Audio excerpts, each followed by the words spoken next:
Hey there, hello everyone. Hi, this is Mandar from Copper, and I'm going to talk to you today about managing your debt or managing the loans or the money that you have borrowed. How can you manage your debt well?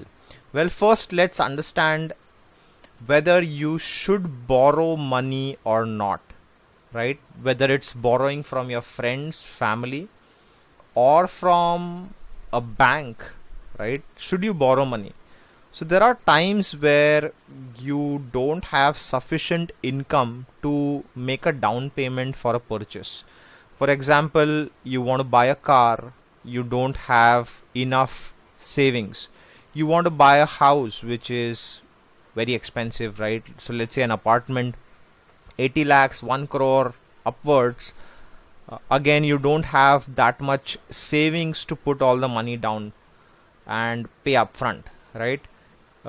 In this case, you should borrow money.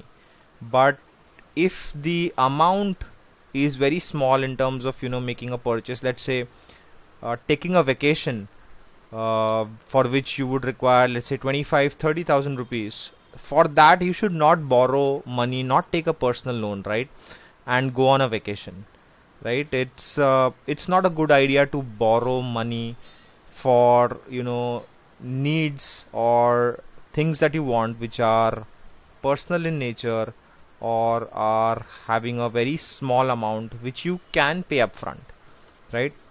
Second is you need to understand the difference between good debt and bad debt, and we slightly spoke about this. So any loan or any debt that you take towards making a payment for any asset, in this case, for example, let's say it's a house, right, which has an appreciating value, that's a good debt. For example, you buy a house, you know that maybe the house market is not going to crash, it's going to be at least stable, or it's an appreciating market, which means the value of your house, if it's 1 crore now, maybe in 10 years, 15 years, it would be 1.5 crore, 2 crores, right? So if you're taking a loan to buy this house for an appreciating asset, then it's a good debt. Whereas if you're taking a loan for an asset that is depreciating in value, right? So purchasing a vehicle is a depreciating asset, right? It's a bad debt, right? Don't fall in the trap of taking a bad debt. Let's take some examples. Home loan, like I said, is a good debt because the asset might appreciate mostly, right? Second is you get tax benefits on home loan. So on your annual taxation, you get certain tax benefits on the principal amount that you've repaying or the interest amount that you have repaid, right? That is not taxable under your income, right? So the home loan has tax benefits. So does education loan, right? If you're going abroad for an higher education, then most education loans you will have to start repaying them 1 year after your course is completed, right? And the interest rates are also not that high. Second is you get tax benefits again on education loan. So again, uh, dual advantage of taking an education loan. Credit cards, clearly a no-no because they are a high interest rate product, right? Interest rates range from 24 to 36, 40% annually, right? And if you skip a payment, then there are hefty fees that are levied by the credit card companies. So credit cards are definitely bad debt to have. Personal loans, again, like I said, bad debt. High interest rate product, no tax benefits whatsoever, right? Don't ever take a personal loan. Now, if you have already taken a loan or if you have borrowed money, right, how can you repay your debt quickly? So first, what you should do is you should automate your payments, the monthly payments that you're doing. Let's say it's your electricity bill, it's your mobile phone bill, it's your cable television bill, your Netflix, right? Your mutual fund investments, whatever it is, whatever are your monthly expenses, and you know that you can automate it. Most banks offer the facility of automating these payments. Also, a lot of credit card companies offer this facility. So again, if you're having a credit card, uh, I would say rather than credit card, do it from a bank, automate all your payments, set up all your billers in your online banking account, and automate these payments to go out on specific dates of the month, so that you know that whenever expense hits you, you don't have to worry about making that payment, because that's already been taken care through an automated route by a bank.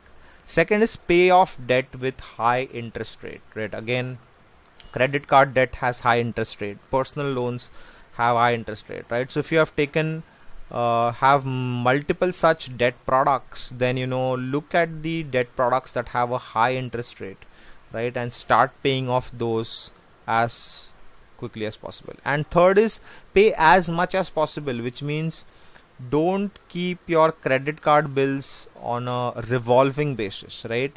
Whatever your credit card limit is, spend maybe 20 to 30% of that limit. Don't go overboard. And pay off the entire amount. Don't pay the minimum amount, so because that will accrue a lot of interest on the amount that you have not paid back. Cut off your expenses. Yes, so you should definitely evaluate your monthly budget. Look at where you're spending the most, right, and see if you can cut down those expenses. For example, let's say you're spending a lot on partying outside, right, or alcohol, or cigarettes for smoking, right, or entertainment, right, or travel. You should look at how can you reduce these monthly expenses, right? Can you buy, let's say, a travel card or a metro pass, right, which would come at a discounted value if you're taking many such trips in a month, right? So that's where you can save on your expenses. Or do you want to get a fuel card if you're fueling frequently for your bike or your car? So that will cut down your expenses, right? So you might get some benefits on using those cards. So cut off your expenses as much as possible. Look at multiple income sources. This is more relevant, I would say, in today's time, in the pandemic, where it's estimated that 15 million people, or 15 million people will get into a recession, and become poor by the time this pandemic ends, right? A lot of people are losing their jobs also. So it's important that you secure your career by having multiple sources of income. For example, for myself, I have three sources of income. I have an advertising agency for which I take a nominal salary.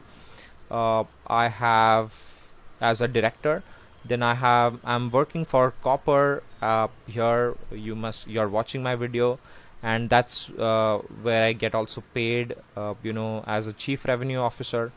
I am also teaching at different B schools, as well as online programs where I'm getting paid well. So I have multiple sources of income, and I do not intend to stop any of these sources of income, right? So make sure that you diversify your work and try to get income from multiple sources.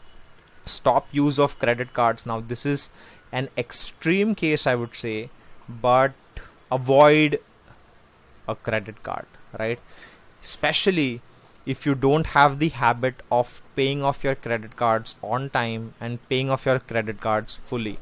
That's I do have one credit card, and I use it wisely only for expenses that I can't put upfront, and I make sure that at the end of the month I pay off my credit card completely. I don't take any EMI options on my credit card purchases.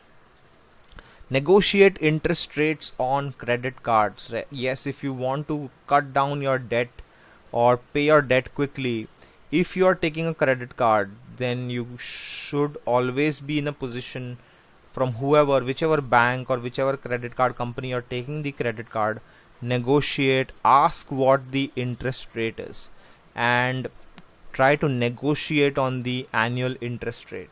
Otherwise, don't opt for the product. You can say that, I can get a credit card from any other bank. I'm getting it at a lower interest rate, right? So I'm not going to take your credit card. So always negotiate by having a counter offer on table.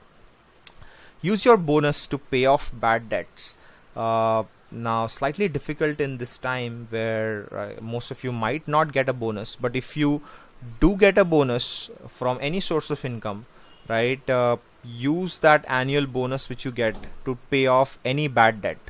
So if you have like a personal loan, if you have a credit card bill, right, even if you have a good debt, such as a home loan, and if you've got a bonus, then you can use some portion of the bonus to pay off the principal amount on the home loan or the education loan, right? So pay off bad debts first if you have got some sort of windfall income, right, or some sort of bonus.